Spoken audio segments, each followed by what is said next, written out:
नमस्कार, आम्ही विकसित भारत या केंद्र सरकारच्या उपक्रमातील आयडिया इनोव्हेशनमध्ये आम्ही अटल टिंकरिंग लॅब प्रोजेक्ट हा समृद्ध भारत स्वच्छ भारत या विषयावर घेतला आहे.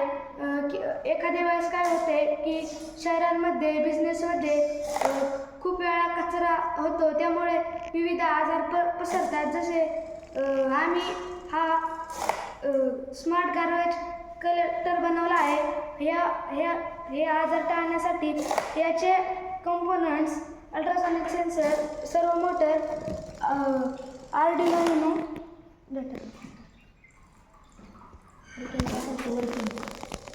वर्किंग येथे आपण सर्व मोटर लावले आहे. यासाठी आपण की ओला कचरा व सुका कचरा वेगवेगळा करू शकतो. इथे सॉइल मॉइश्चर सेन्सर लावलेला आहे. त्याच्यावर आपण ओला किंवा सुका कचरा टाकला की अल्ट्रासॉनिक सेन्सर तो डिटेक्ट करून वेगवेगळ्या कंपार्टमेंटमध्ये टाकतो.